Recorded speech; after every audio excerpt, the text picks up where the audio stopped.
Just 2 years shy of 30, Patsy has nothing to show for it besides the flimsy brown envelope that she uses to shade herself from the white hot glare of the sun. The envelope contains all her papers, from birth certificate to vaccination records, but most importantly, it carries her dream. A dream every Jamaican of her certain social ranking shares, boarding an airplane to America, for the destination and for the ability to fly.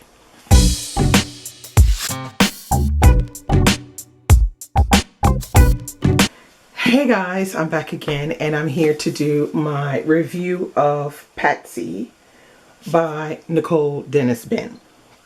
Okay, now, this is Nicole Dennis Benn's second novel. Her first novel was called Here Comes the Sun. Loved that novel.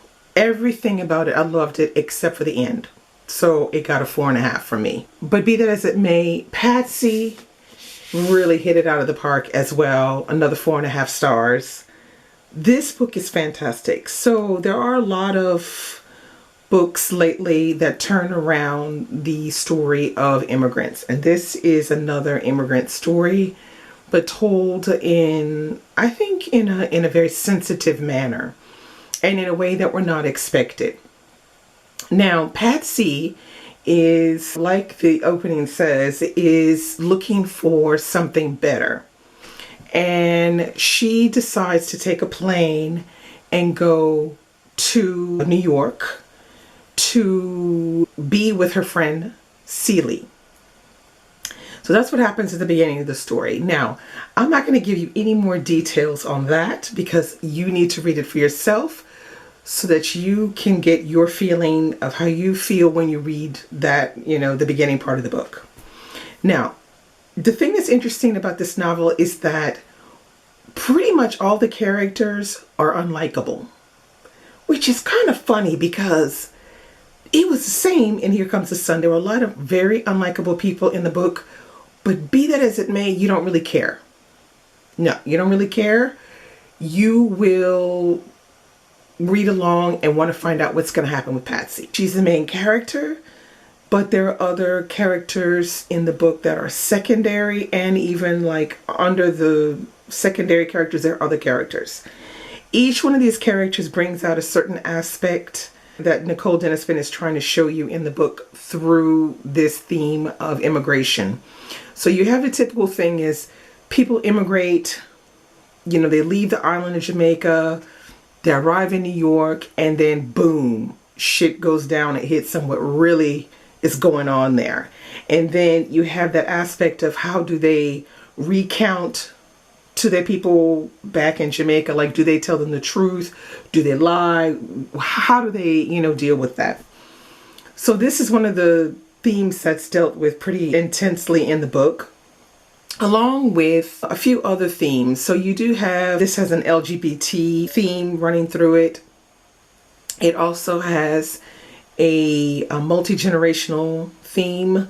So you have this grandmother, mother, daughter situation. So you have like, how do they relate to each other, the three of them? And you had the same exact dynamic in Here Comes the Sun as well.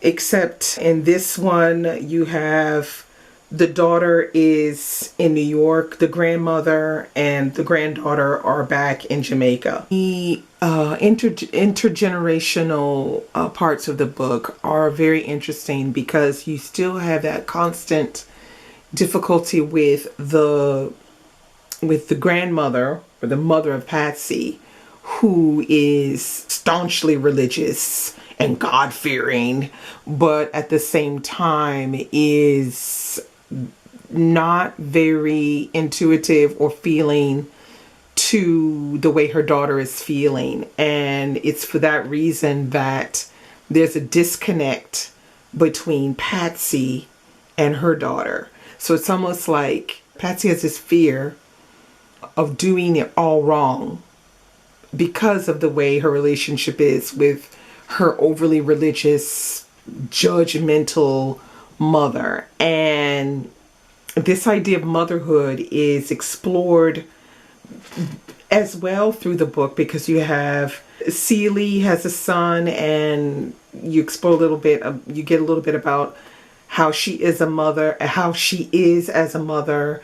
You then have Patsy's mother, then you have Patsy as a mother, and then you also have another woman in here who is a mother. So you have all of these different ideas of what motherhood could be.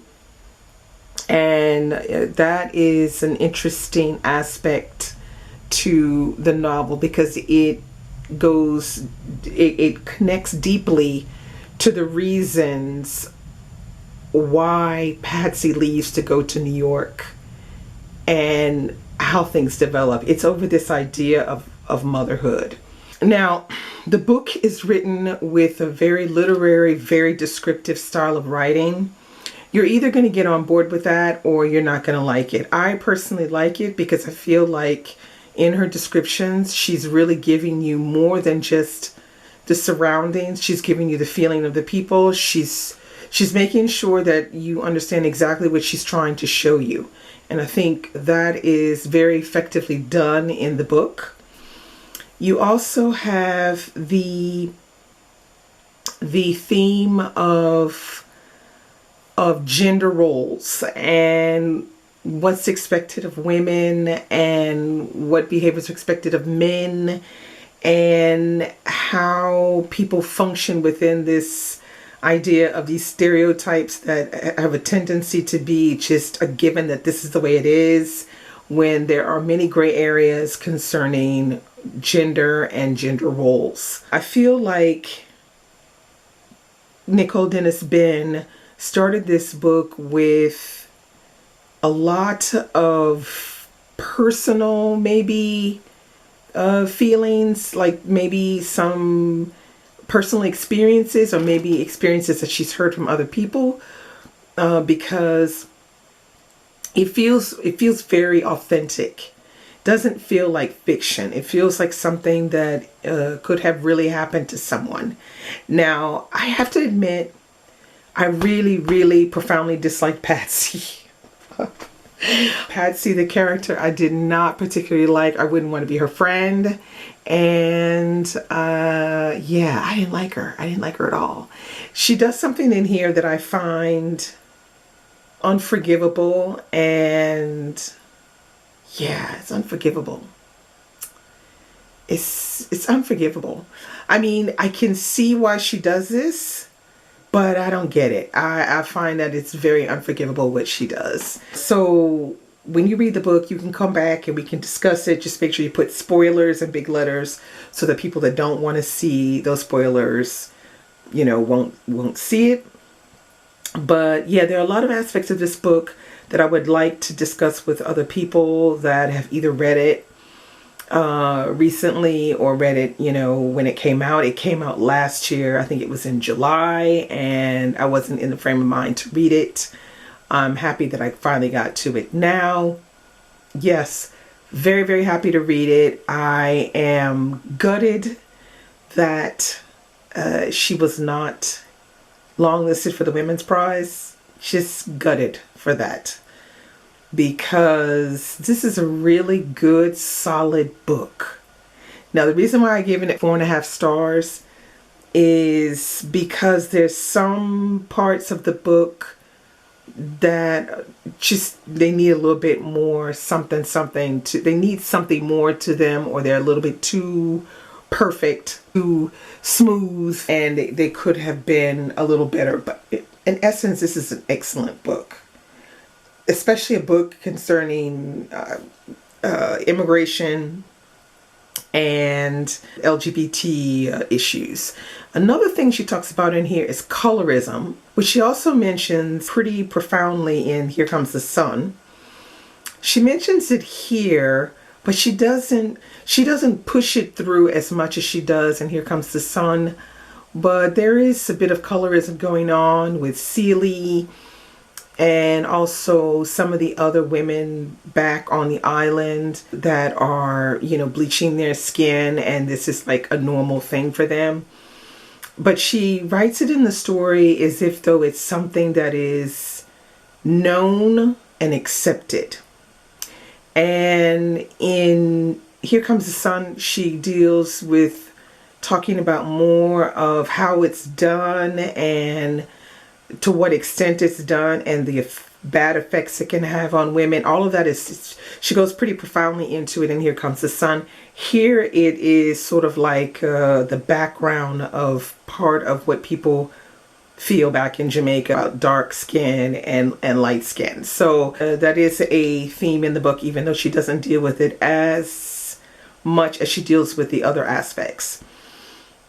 You know, I don't know what else to say. It's just a really, really good read. I'm glad that I've managed to, you know, get another really, really good book under my belt in 2020 with, you know, all this desperation around us. You need some good books, and I highly, highly recommend Patsy. Very, very good book. So that's all I have for you today. Bye.